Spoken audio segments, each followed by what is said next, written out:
Hey guys, it's Matty, Allison from the Saints here. Had the pleasure yet again to have a chat to Lockie and Harps about the 2021 season and how my year unfolded. So make sure you have a listen and hopefully enjoy the episode. Cheers, guys.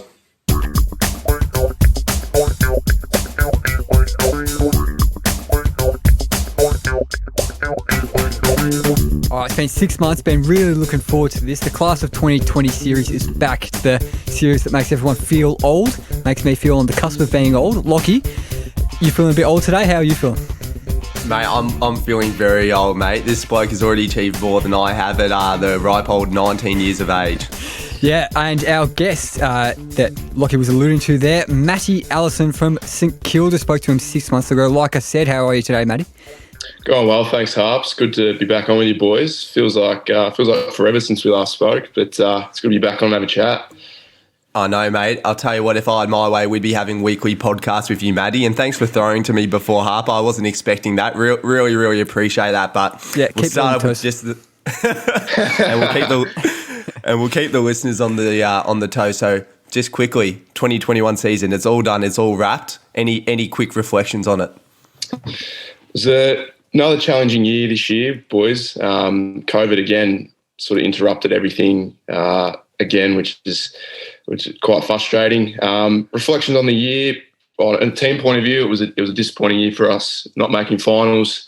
We had pretty high expectations going into the year, probably internally and externally. There's a lot of noise and going around that, yeah, we probably could have played finals this year, and we just weren't able to live up to that, which is disappointing. And on a personal point of view, it was an up and down year for me. With the VFL season being interrupted and a lot of stop-start going on, it sort of interrupted my development a little bit.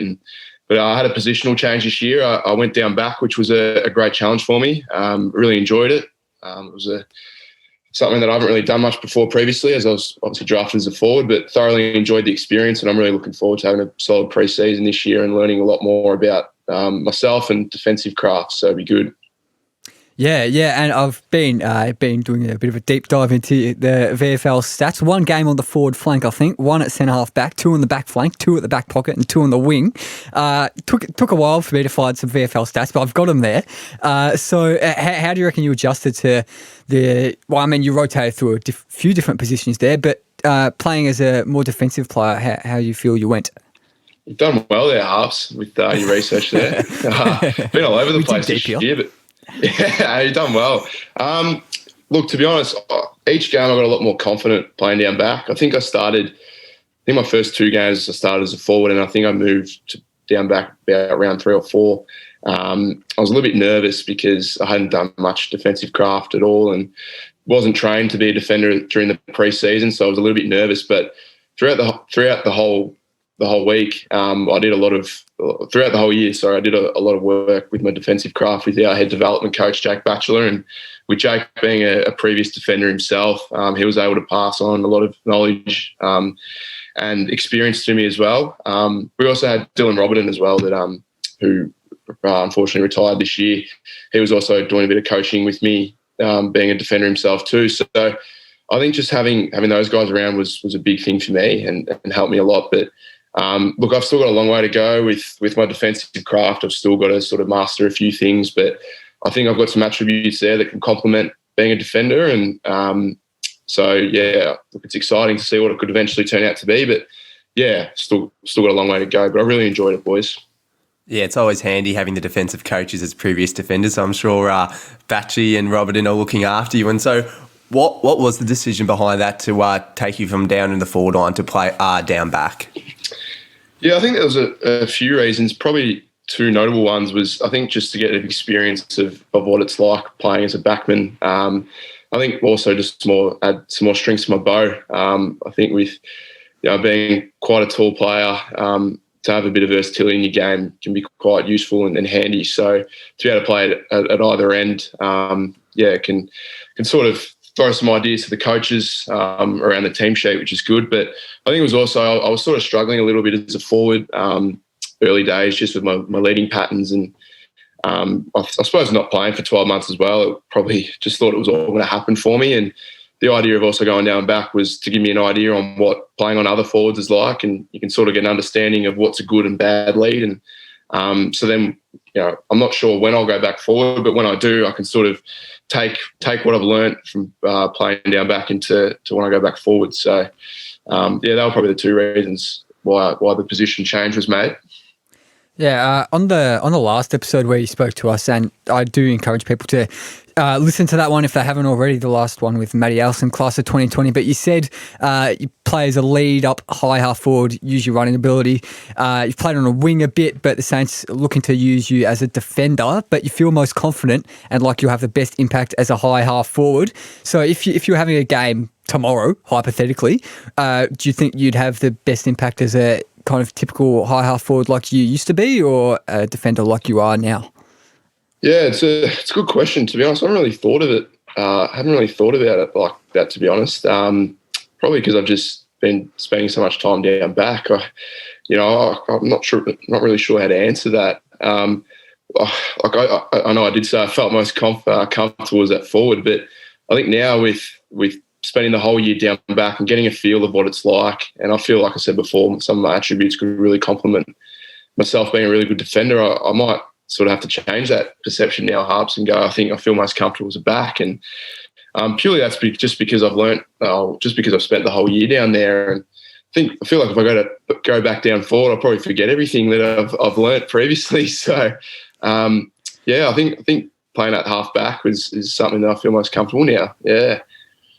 Is that so you can say back six get chicks?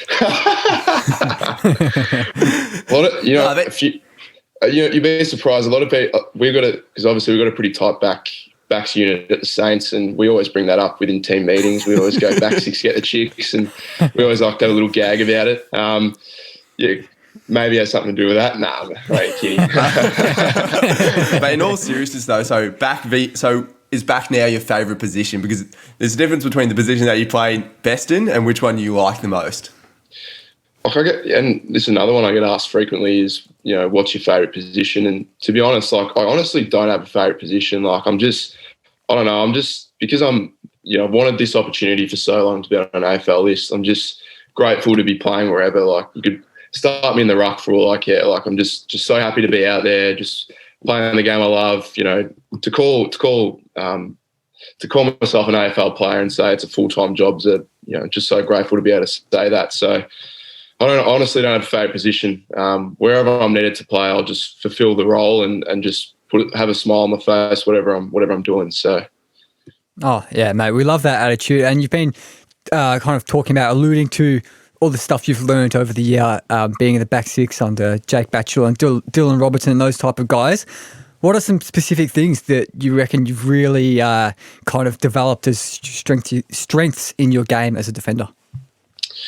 Well, I think sort of when we touched base sort of 6 months ago, I'd sort of highlighted that running was a big part of my game, and I really like to try and use that off the half back, particularly try to run off and really sort of break the game open with my speed and endurance. So I think that's probably a big asset of mine, playing as that half back in particularly. And I think also just my skills as well, sort of with that run and with that speed and endurance, just having the mixture of being able to use the ball really well by foot, I think is really important as well, especially if I'm going to be that sort of running half back. And I think they're two sort of big attributes of mine. And I'm slowly starting to really develop my intercept game as well, intercept marking capability. So I think that, once I really, I haven't quite nailed that yet, but I think once I really get down pat, I think that'll also be a big strength of mine going forward. Yeah, awesome. Can't wait to watch Matty absolutely clunking marks in the future down back. And so for our listeners who haven't heard our last episode, so we established that there is a chance that Harper and Matty might have played on each other in under 12. So we know that Matty was well prepared for senior footy, playing on the likes of Harper, who would have probably run rings around everybody in junior footy, Harps, knowing you. But how was that step up to senior football, like in terms of playing against men in the VFL and just in training in AFL? I'll just quickly touch base on the Harp with the points about Harp. I think Harp's probably licking his lips, knowing if I'm playing down back on him and he's playing as a forward, he's probably due to kick 20 on me. So he's probably licking his lips at the moment, Harps. That would be 20 more than I ever kicked in my career. So yeah, you got every right to be licking your lips as well, half. So every right. Look, it was a massive step up for me, going virtually from not playing any footy at all last year straight into VFL. And I think it's, like I mentioned before about when I started as a forward, it probably just took me a few games to really find my feet again.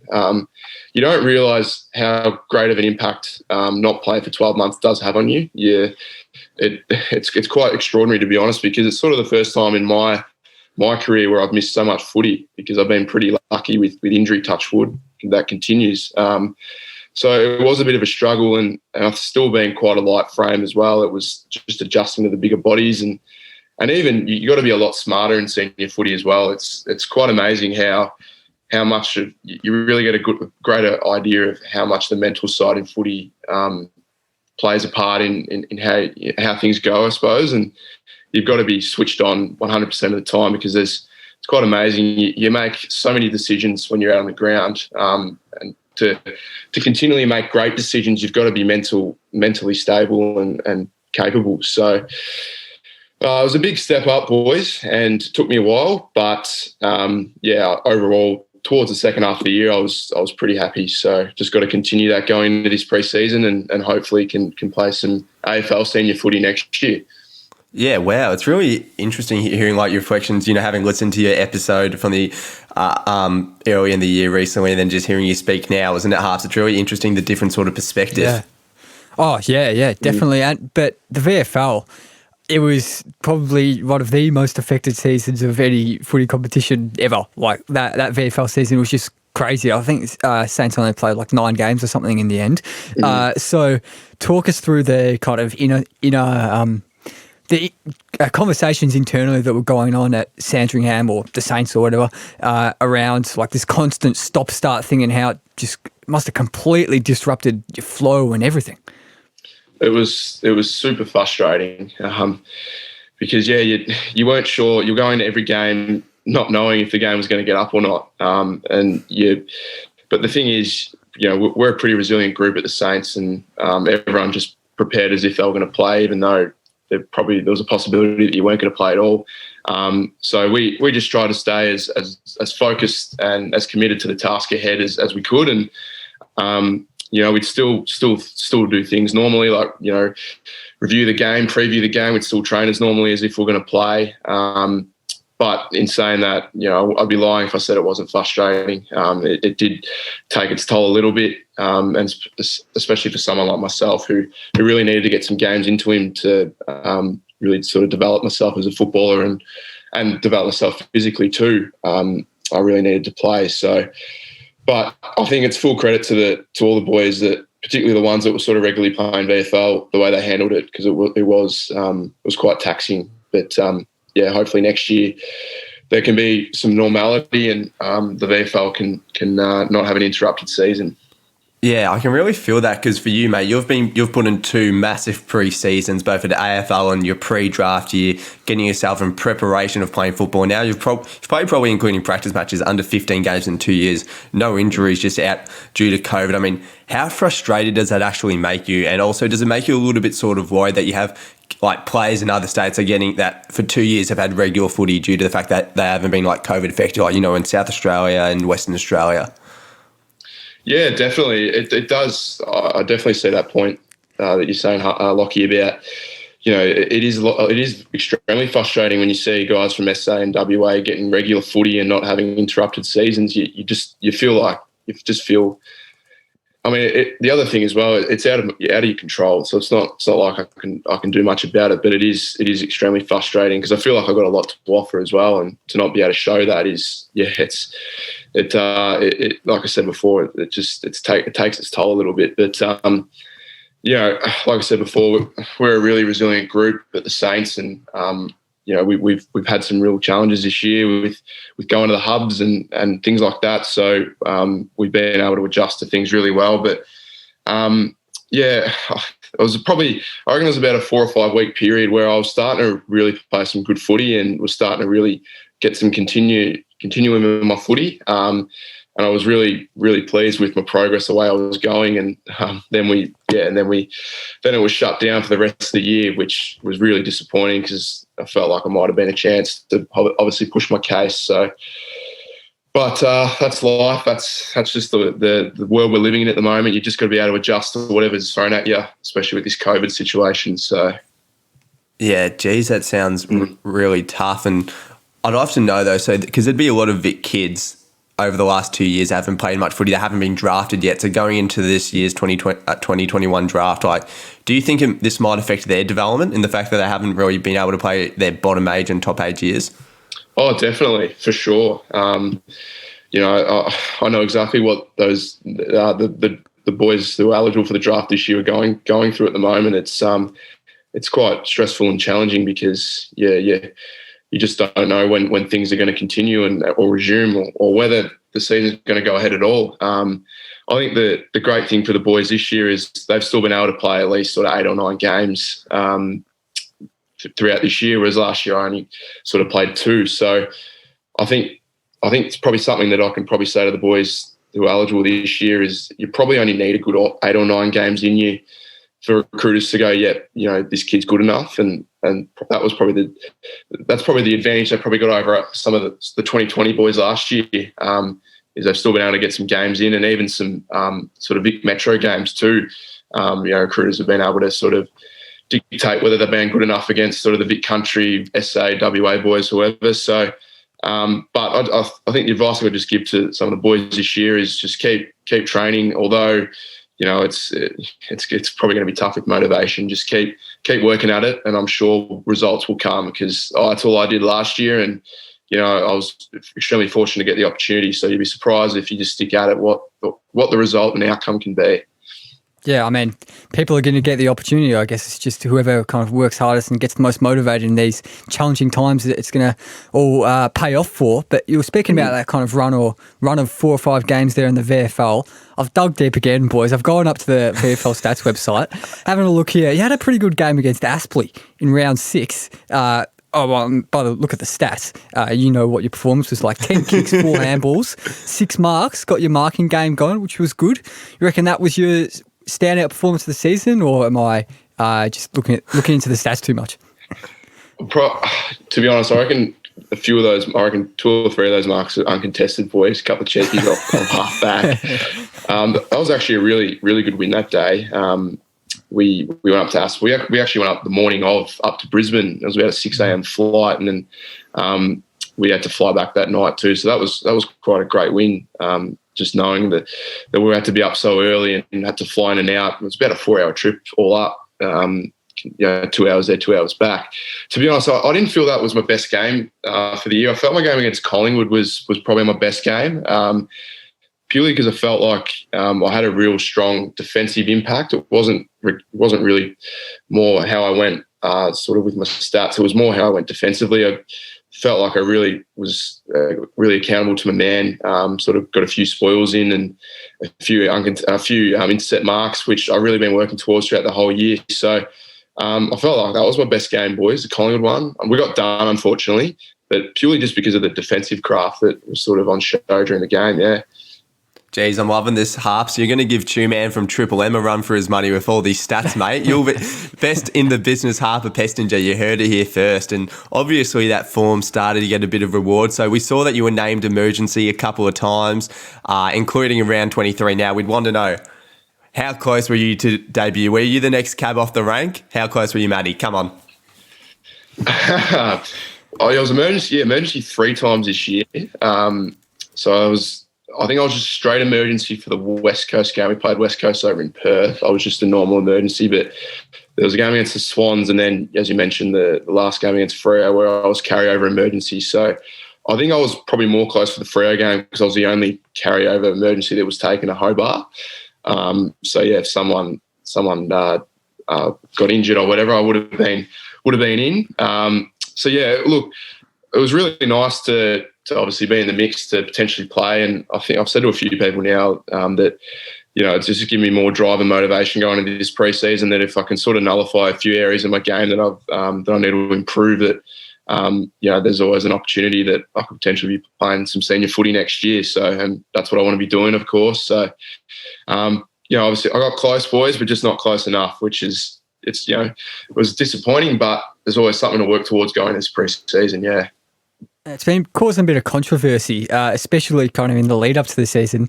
People debuting as Medi-sub, but not coming on the field, but getting a game added to their stats. How would you have felt if you made your debut sitting on the bench for the whole 2 hours? It'd be very interesting, Harps, to be honest. I know a couple of boys that have done that this year. One of my teammates, actually, Coop Sharman, was medical sub for the West Coast game and didn't come on, as well as my good mate Connor Downey in round 1, who was medical sub for the Hawks and didn't play. Look, it would have been very interesting, especially if that was the only opportunity I was given all year, and people sort of go back and look, you played a game this year, but it was like, didn't get on the ground. So it would have been extremely interesting. I can't say I'd just be grateful that I'd been given the opportunity in the first place, but it'd just be awkward sort of telling people who didn't watch the game that, I'd actually never got on the ground. So, but luckily for Cooper and Connor, they got their opportunities later on in the year, so which was good. Geez, you boys just described my junior career, not getting on the ground. Cheers, boys, for bringing that up. Oh, Lockie. Why'd you do that, Harps? Come on. Speaking about like being an emergency, just from before, what's how are you feeling before games? Because you could get the call up like minutes before the ball's bounced, and like being the only travelling emergency, stuff like that. How are you feeling deep down? Is there like a nagging thing at you, kind of wanting someone to roll their ankle in the warm up so you can get on the field? Look, I never, especially upon my teammates, I never wish that upon them. But I think you just got to prepare as if you're going to play, and just do the things that you would do going into a game. Because, like you said, Harps, things can change. You can be told 5 minutes before that, you'll be playing. So you go about things very normally. There was times where I had to sort of get my gear on just in case I was actually going to play. So you'd do the warm up just in case someone does have an injury before the game. But there is a little bit of nerves because but I think it's also probably a good thing because say if I am told sort of 5 minutes before that I'm playing, you sort of have less time to think about the nerves and what you got to do sort of going into the game. Whereas if you're told sort of 2 or 3 days before that you're going to play, you sort of think about it. You probably think about it too much than probably what you should. So, whereas if you get told 5 minutes, hey Matty, you're going to play, it's like okay, less time to think about. I can just go straight on the ground and play. So, but it was definitely a great experience for me though. I really got to see what it was like, sort of pre-game and what the boys get up to.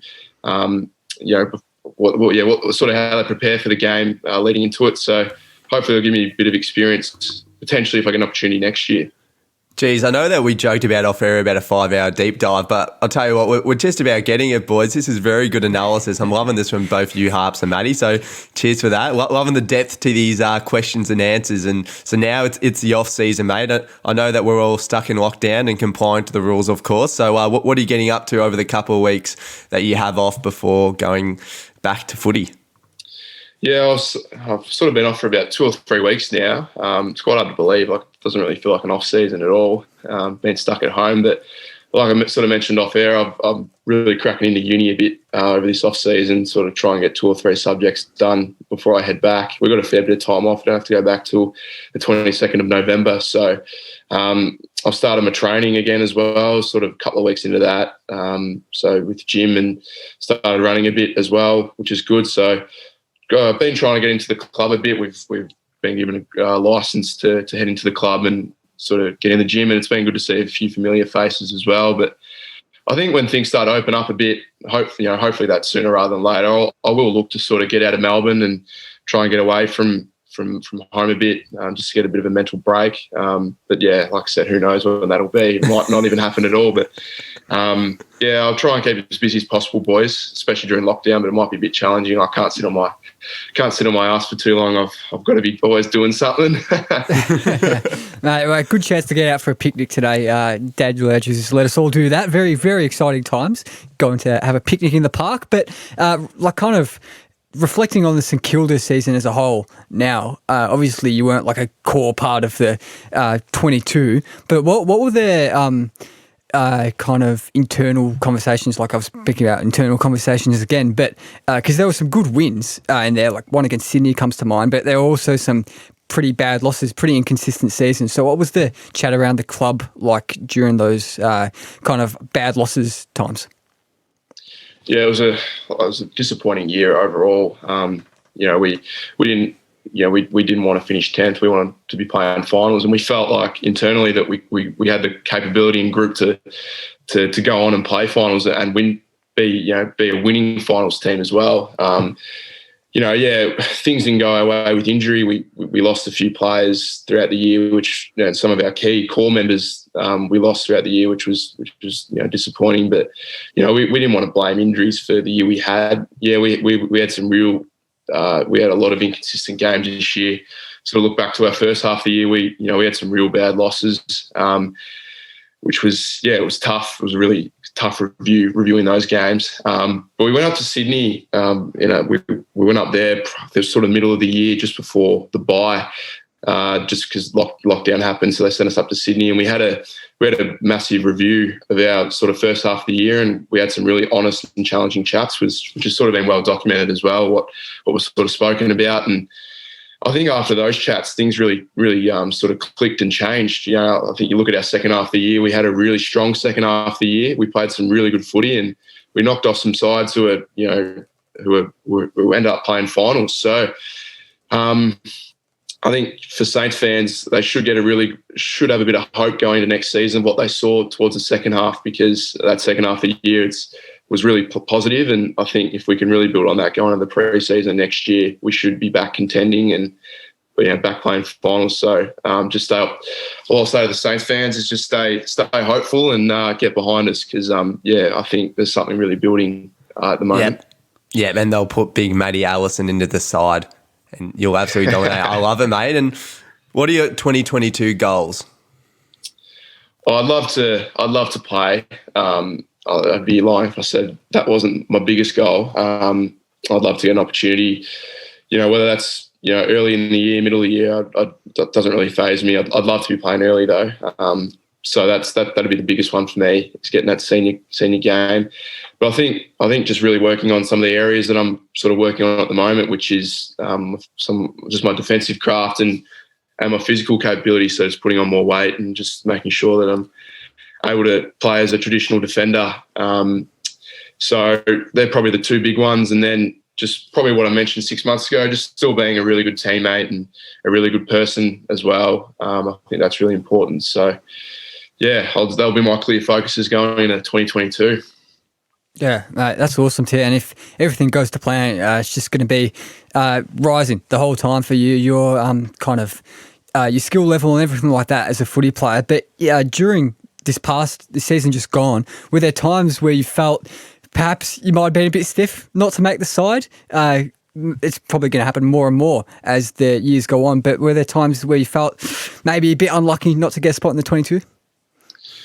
To be honest, not particularly, because sort of going into the year, there wasn't a lot of sort of expectation on me to come in and have an impact. Although I was really hoping I'd get an opportunity this year. They were sort of laid out to me that it was sort of just saw this year as a development year for me. It was, especially when I was getting a little bit closer, I was starting to play my mind a little bit, and I was getting a little bit excited to the fact that I could be potentially playing.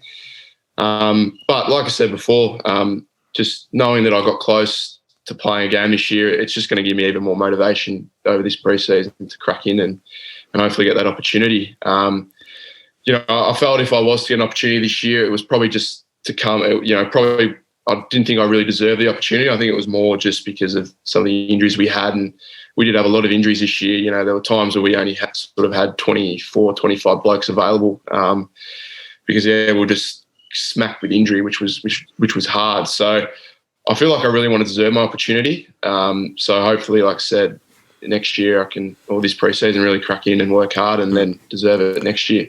Yeah, mate. Awesome attitude to have. Now, over this pre-season, give us 3 particular things that you want to work on that you think will take you to that next level? I think the defensive craft will be, defensive craft would probably be my number one, followed by putting on some more size and being a bit more physical. I think sort of with my height, I'm sort of playing as that third tall. I'm not really playing as that key position tall, but you just got to be able to be physical as a defender. You just can't let your man get separation from you, and you're judged on how many kicks and how many goals your man has. So if I can nullify my man and keep him to not many touches and no goals, that's what a defender wants to be known as. So they're probably the two areas. And then I think I really want to sort of, being a second-year player, and I'm starting to feel a lot comfortable around the group now, so I really want to start sort of showing a bit more leadership qualities. I do sort of see myself as someone that could potentially be a leader down the track, and so hopefully developing those skills, using my voice a bit more, and because like I said, I'm a lot more comfortable around the group now. So, and I think it's really important for young guys to really drive leadership within the club, because hopefully it'll sort of encourage some of the older boys that aren't in the leadership group to speak up more or whatever. So that'll be the three things I really focus on. Yeah. Yeah, and out of contract at the end of the 2022 season. So in your exit meeting and anything like that, did the coaches talk about specific things you need to do that, earn that contract, or was it just kind of what you said before? No, it was kind of what I said before. Pretty much they sort of just spoke about things that I need to work on going into next year. There wasn't really anything spoken about contract stuff. So, I probably didn't expect anything to be spoken about with regards to my contract. I think first and foremost, they just want to see me play a bit more, because it's, and then we'll probably maybe look at talking about that later on. So hopefully get some footy in next year and be able to show my capabilities, and then that'll sort of take care of itself, I think. But no, not really worried about that yet, boys. Just worried about getting out there, I suppose. Yeah. Geez, Halves, we're just trying to have a nice little chat, and then you've all good, Halves. I love it, mate. I love it. And now our last one is your life philosophy. So last time, we had to listen back through, and it was no one's perfect. Is it the same, or have you picked up maybe another little quote that you like to live by? No, I reckon that's still the same, Lockie. I think it's just the perfect one, because it's just so true, and doesn't matter if, look at it in a footy sense, doesn't matter if you're winning Brownlows or premierships or Norm Smiths, or sitting on the bottom of the ladder and just sort of going through the motions. No one is perfect. We've all got flaws in our personalities, and that's just the way it is in life. So no, I haven't really thought about too many other philosophies, to be honest. I reckon, but it's just the perfect one. It's just, I don't know, it's always resonated with me just because it's so true, I suppose. So doesn't matter how good of a person you are, Lockie, if there can always be something in your life or something in your personality that's, you can always improve. So yeah, I love it. I'm sure back six get chicks is a close second. Yeah, one for the deep thinkers, that one. But thanks for coming on. Thanks to our listeners for tuning in. Lockie, you got anything else to say before we let it go? Nah, I just want to say thanks so much for coming on, and thank you so much for the listeners for tuning in. Catch you next week. Or tomorrow. or tomorrow with the next class of 2021. It'll be good. See you then. Thanks for coming on, Matty. No, thanks so much, boys. Been a pleasure.